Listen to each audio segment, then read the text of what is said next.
muitas leituras surpreendentes, livros para a vida nos melhores de 2024. 2024 foi um ano muito bom para o canal, em vários aspectos. Muitas pessoas chegaram, quem já estava aqui fez morada, vocês são demais, vocês são incríveis, não poderia ser diferente para as leituras.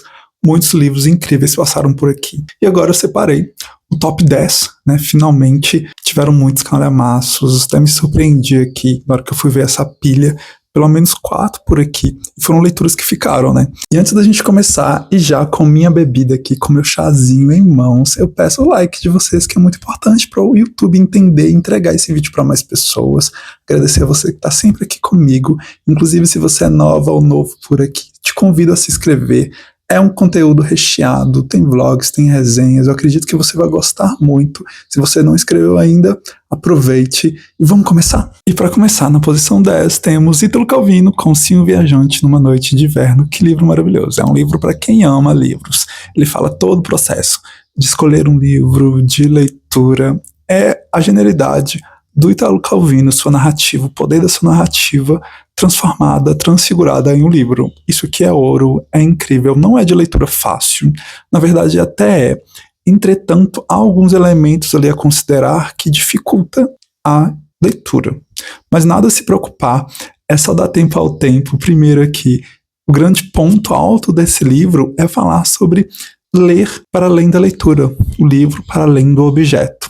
Do que a gente projeta sobre um livro, do que a gente projeta sobre uma obra.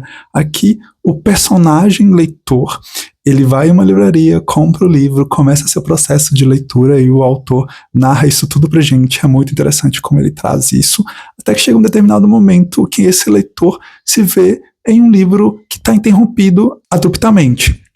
E ele vai à livraria para tentar entender o que aconteceu, se foi algum erro de gráfica, tudo mais. Chegando lá, ele vê que o problema é muito maior que isso. Aí já começa um mistério, uma busca inquietante, incessante para conseguir alcançar a obra finalizada. E para isso o autor aqui ele vai mesclando, na medida que essa busca, essa trajetória começa, entre outras obras. Então a gente é introduzido a vários outros títulos. Na medida que ele alcança o livro, ele vê que na verdade é um outro livro que está por trás, mesmo que seja com o título, o teor do livro é outro. E por assim vai nessa busca incessante, enquanto a gente vai conhecendo elementos ali de tudo que está em torno da leitura. Para quem ama livros, esse livro é uma ótima pedida, sem contar a escrita do Ítalo Calvino, que é primorosa, que é delicada, que é dedicada, e que consegue, a gente como leitor, ele consegue entender o nosso coração assim, e também ele faz umas certas críticas, né, sobre como projetamos nas obras, o que a gente quer ver numa obra, e que como a leitura não tem fim, como um livro nunca acaba, é como se a cada livro novo a gente estivesse dando continuidade à mesma história. Então é genial como ele vai narrando isso. Então é basicamente sobre uma saga de encontrar um livro e finalizá-lo. Na medida que essa busca se inicia e outros livros nos são apresentados, cada capítulo aqui alterna entre o leitor personagem e acaba que a gente em determinado momento se torna personagem também. Então tem essa parte do leitor personagem e tem a parte das narrativas, que são livros diferentes, que são cerca de 10 livros inclusive, que vai alternando entre capítulos ali enquanto ele pega para ler esses livros, para identificar o que está acontecendo, para tentar identificar a continuidade desse livro que foi interrompido. É muito interessante como isso acontece. É nada convencional, então isso pode trazer algum estranhamento, mas só leia. Vai seguindo o fluxo que você vai entendendo. E Ítalo Calvino todo cuidadoso na sua escrita. É incrível. Então esse livro aqui está na 10ª posição. Na 9ª posição temos o Magnânimo sobre a Terra. Somos belos por um instante. Esse livro é belo, literalmente, mas também é doloroso. Ele fala sobre crescer. Ele fala sobre aceitação. Aceitação não apenas do outro, mas a aceitação de si mesmo.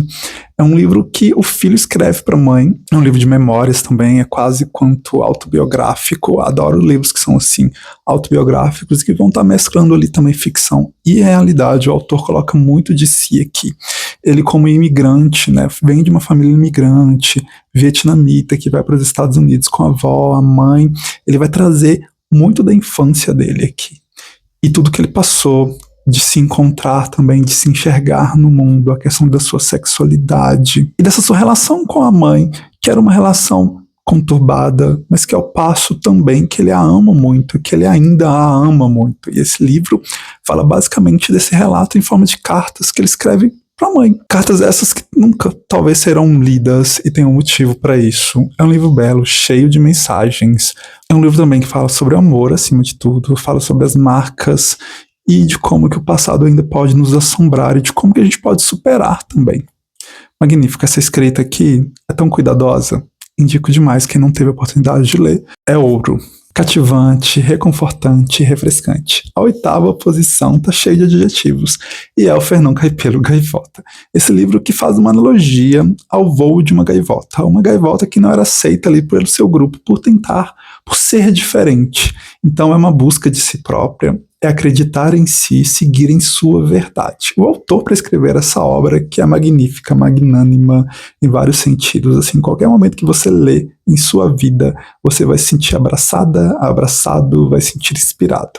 Esse livro fala dessa experiência que ele teve. Basicamente, ele teve uma visão em relação a uma gaivota, enquanto ele, piloto militar, teve essa ideia de escrever essa história que é inspiradora, cuidadosa, é um afago também, é um abraço, né? Aqui, o Fernão Caipelo Gaivota, que é essa gaivota que é diferente dos demais do seu bando. Diferente no sentido de que ela quer fugir ali das convenções, ela simplesmente quer pensar para além do que é imposto ali para ela. Então ela começa a agir como ela mesma, só que isso não é bem visto, não é bem quisto pelas demais, que começam a rotulá-la, a tentar limitá-la, e ela, insistente, acreditando em sua verdade, segue o seu caminho, segue no que acredita, e é basicamente um livro que fala sobre isso.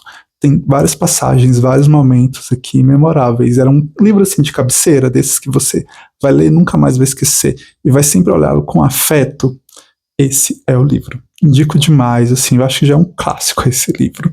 Se você não teve a oportunidade ainda, se você não conhece, dê uma chance para ele, principalmente agora, início do ano, né, 2025 tá aí, leiam, pode ser um sopro de vida, pode ser um sopro de esperança para você. Na 7ª posição temos um livro que é muito bem escrito, que é Babel, ou A Necessidade da Violência. Esse livro aqui me marcou em vários sentidos. É um livro que responde determinadas perguntas, ou que faz determinadas perguntas, como o que você faria para se sentir pertencente, o que você faria para se sentir aceito, e o que você faria quando descobrisse que tudo que você conhece até então é uma mentira. Você se manteria ali como vivia até então, para se sentir pertencente, aceito e usufruir dessas vantagens que tinha até então, ou você afrontaria, ou você tentaria mudar essa realidade, ou você só seguiria o fluxo? São perguntas que, ao ler esse livro, me veio à mente. É uma escrita primorosa, é a minha primeira leitura da autora de A Guerra da Papoula, que é a Hef Kuang, e que escrita maravilhosa. Não é um livro com muitos acontecimentos, um livro acelerado, é um livro calmo, um livro para instigar, para provocar. É um livro muito político também. Temos aqui nosso protagonista, que ao perder a família, é convidado para ir para a Europa e lá estudar. Em Oxford, estudar mais precisamente em Babel, que é esse instituto de tradução.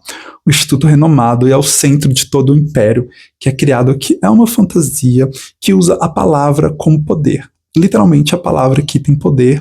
A gente vê como que esse universo é criado, é muito bem escrito nesse sentido. E ele começa a frequentar, a viver e a se sentir pertencente até então, a não ter necessidades, passar necessidades. E isso o deixa deslumbrado, maravilhado, até que ele começa a entender que a engrenagem ali desse sistema tem alguns contratempos e ele vai ter que descobrir na prática. Encontra outros amigos aqui de nacionalidades diferentes. A linguagem aqui é muito forte ao tempo todo, a etimologia, né, a origem das palavras, isso é muito rico. É um livro que eu me empolguei muito no início, eu fiquei completamente instigado.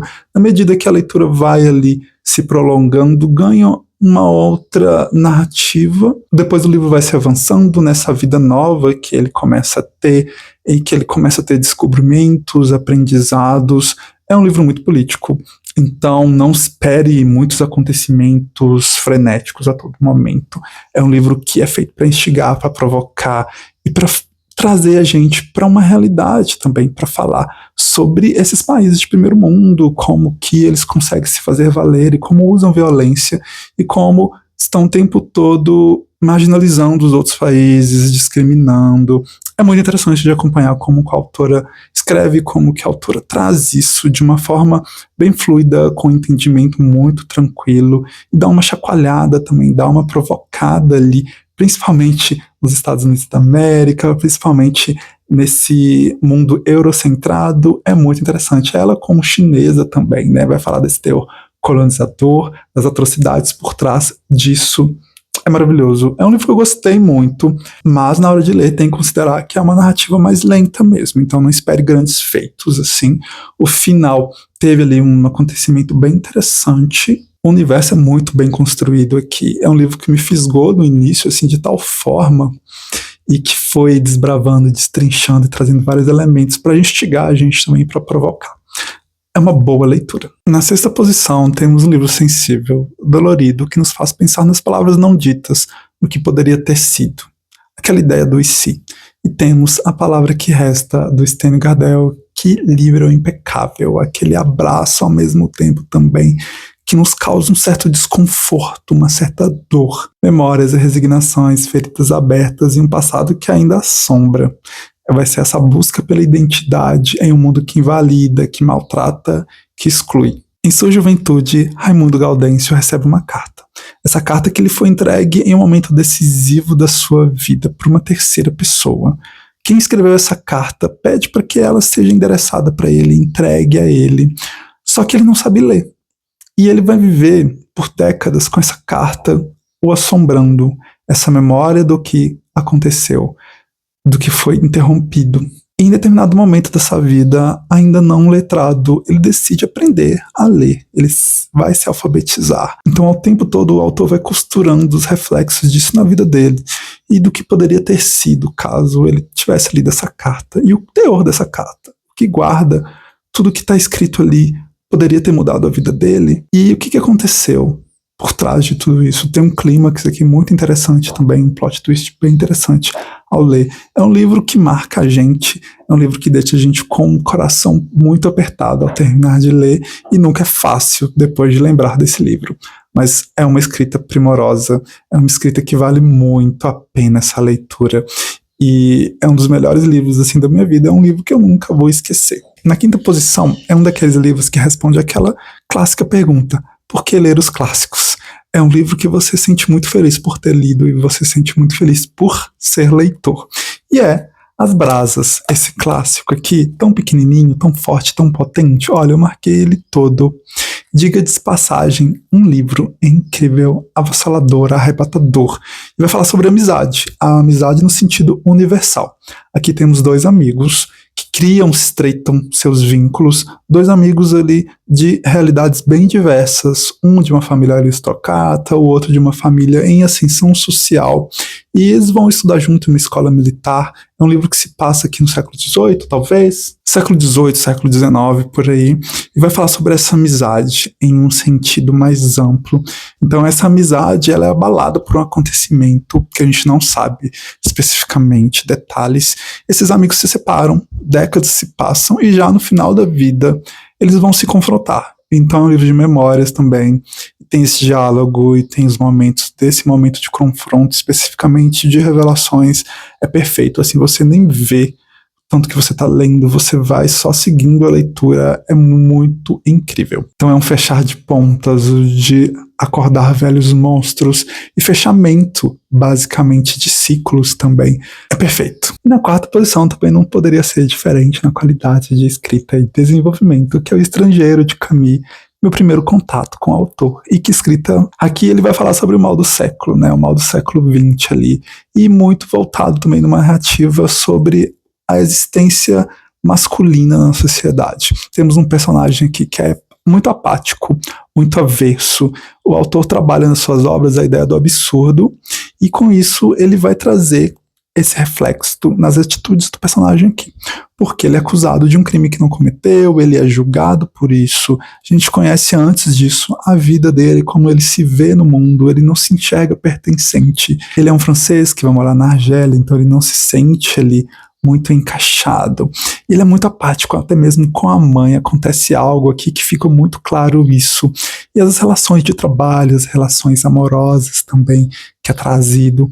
Você fica instigado e você fica envolto a essa história, ao passo que a história vai ganhando cada vez uma proporção maior, para dizer também do mundo após a Segunda Guerra Mundial, né? Como que seria a partir daí. E isso é tudo materializado nesse personagem. É uma leitura incrível, gente. Vale muito a pedida. É um livro curtinho. Já quero ler mais o Camus, né? Então vou encaixar agora em 2025. Tem A Peste para ler, A Queda. Vamos ver o que vai acontecer aqui no canal em 2025. Antes de falarmos sobre o top 3, olha quem apareceu por aqui. A cara dela curiosa. Não gosta que seja muito carregada aqui, ó. Tá tentando sair. Já vou te soltar, Tcheto. Só pra dar um oi pro pessoal ali, ó. Você que é a dona desse canal, né? Curiosa que só. Mas é isso. Mas vamos começar nosso top 3, propriamente dito, que tá de calhamaços. E no nosso top 3 temos a Alamut, do Vladimir Bartol. Esse livro lançado em 1938. Levou uma década para ser escrito.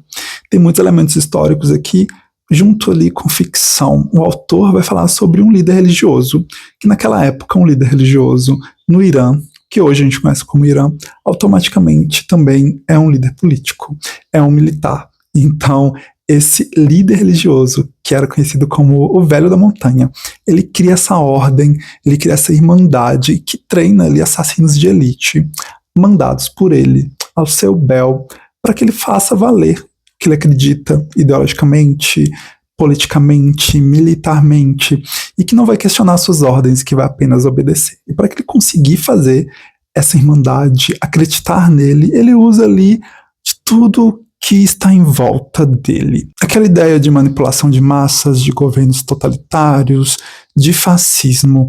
Basicamente o livro vai falar sobre isso.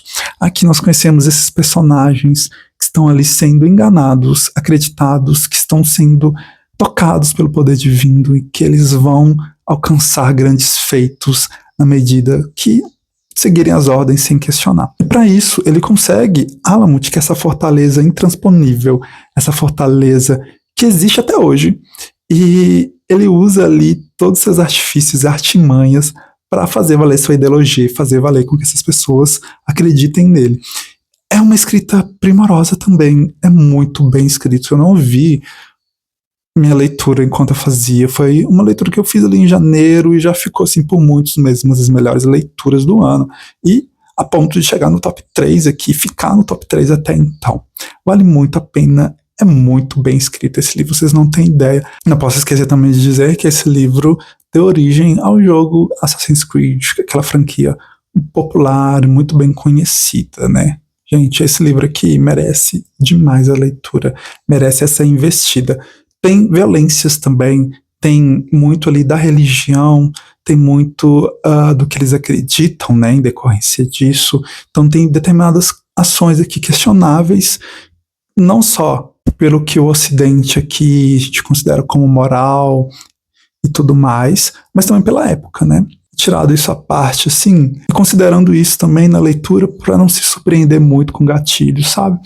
E é muito bem escrito, a gente tem os personagens aqui muito bem desenvolvidos, a gente tem essa trama se desenvolvendo, se afinalando, conhecendo também esse ordenamento dessa religião, como que há a separação ali, como surgem os xiitas, e por aí vai. É muito incrível mesmo. Na segunda posição, temos um calhamaço aqui que chegou, deu seu nome, que é Um Defeito de Cor, da Ana Maria Gonçalves. É um livro que eu marquei todo, fiz uma leitura muito cuidadosa, é um livro cheio de camadas, que traz um Brasil sobre um olhar de personagens que viveram atrocidades ali, um Brasil colônia. Isso tudo é narrado aqui pelo olhar dessa protagonista que vem da África, que é tirada ali da sua comunidade, do seu meio, que passa por várias regiões do Brasil e fora dela também, enquanto mostra sua cultura, enquanto nos maravilhamos com esse Brasil que é construído aqui, maravilhando no sentido, considerando ainda as violências e atrocidades. É um livro pesado, é um livro dolorido, assim, que em determinados momentos é muito gráfico também. Logo no início aqui tem uma cena muito forte, mas é maravilhoso por poder condensar isso tudo, por trazer essa história pra gente de uma forma nada eurocentrada, uma forma com o olhar de alguém que estava ali. A autora usou muito de pesquisas históricas e juntou aqui com a ficção para falar dessa personalidade, dessa pessoa, desse personagem, dessa história. Lembrando que o prefácio aqui é completamente instigante. Você lê esse prefácio, você quer devorar o livro, e você literalmente vai devorar esse livro, porque você não quer soltá-lo mais. Acontece muitos altos e baixos, essa personagem tentando resistir, sobreviver e se fazer valer também, às custas penas, enquanto ela faz uma busca incessante por um filho. Então a gente acompanha ela ao longo da vida. É um livro de memórias também, que ela está buscando esse filho que é retirado dela. É uma dor também que ela passa ao longo dos anos, enquanto ela está ali tentando sobreviver. Fala também dos movimentos populares, fala também dos rompantes contra os governantes ali, fala também sobre as religiões de matriz africana com cuidado, que mostra muito cuidadosamente, muito atenciosamente, muito detalhadamente rituais, cerimônias, a cultura em si, como se enxergam, e há também ali esse embate inicial com a religião católica, né, porque a religião católica se impõe e retira o direito dessas pessoas, e na medida que eles conseguem também contornar, e essas religiões ali ganham o sincretismo, né? É um belo de um escopo da época, é um belo de escopo de um olhar de quem passou por aquelas situações, da vida dos corpos negros, de como que eram retirados os direitos e das bases basiliares que surge o Brasil como conhecemos hoje. Acho que é um livro muito necessário, é um livro muito forte, é um livro com uma narrativa muito fluida, capítulos curtos, subcapítulos, você nem percebe quando você está lendo. Pela quantidade de páginas você nem vê, basicamente, assim. É um livrão.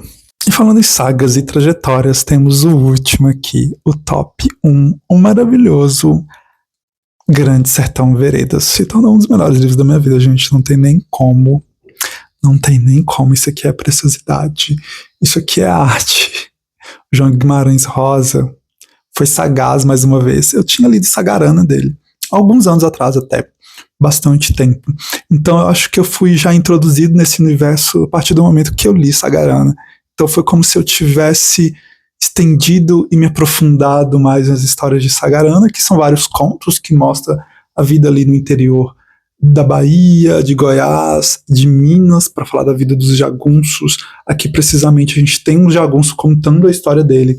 Então o autor escreve disso como um grande monólogo, para mostrar essa vivência, para mostrar essa vida, para mostrar essas violências também, para mostrar esse retrato do Brasil, né? E é magnífico como que ele escreve, o poder das palavras, a escrita dele em si, como se ele se reinventa, como que ele consegue fazer um marco atemporal na literatura brasileira. Esse livro aqui é ouro, esse livro aqui merece muito dispêndio que é para lê-lo. Inicialmente é um livro que assusta, mas na medida que você vai pegando o ritmo ali, você se torna um com o livro, numa simbiose, numa entrega que você não quer mais soltar. Eu lembro que já estava indo para o final do livro aqui, eu já estava sentindo um pesar. Esse sentimento ainda é vivo em mim, esse sentimento ainda é forte. Eu sei que é um livro que eu vou sempre cultuar, literalmente. É um livro que eu vou sempre comentar com vocês e indicar. Vale o trabalho que é lê-lo. A partir de um determinado momento fica mais fluido. Você começa a entender melhor ali. Tem muitas palavras que ele cria, ele fala regionalismo, neologias, então assusta no primeiro momento, mas depois que você entende isso, e você não se cobra muito também, porque é claro que é uma leitura que dá para, assim, espremer e tirar sintaxes e tirar contextos gramaticais, de vivências também históricos, mas também dá para ler considerando isso, e dá para ler usando como um romance normal, lendo como um romance sem perder disso também, porque é uma experiência muito ímpar, assim, que vale a pena, e você consegue identificar ali as palavras que ele cria quando ele está falando de um objeto, de uma região, de uma atitude, de uma característica, que ele tem o costume de juntar palavras às vezes. Eu aqui como mineiro também, eu acabei identificando, né, essas palavras, ficou fácil, assim, no decorrer desse entendimento, de entender essa narrativa, de ver que é fluida nesse sentido também. Então não se assuste muito quando começar a ler. Ou se assuste, mas não desista, porque vale muito a pena e você não vai se arrepender. Se tiver um momentozinho ali, vai lendo aos poucos, vai digerindo a escrita dele, vai habituando, que depois isso aqui com certeza vai se tornar o melhor livro da sua vida também, um dos melhores livros da sua vida. E é isso, espero que tenham gostado desses melhores de 2024. Que experiências, né? Como foi aí pra você? Comenta aí nos comentários, fale sobre suas leituras. Se você não deixou o like ainda, por favor, considere. E o hypar também, o botão hypar ajuda muito, vocês são maravilhosos, tenho visto que vocês têm contribuído nesse sentido também. Se você é nova ou novo por aqui, se inscreva no canal, te convido. Você vai gostar. Obrigado pela companhia de vocês de sempre e pelo carinho de sempre que vocês têm.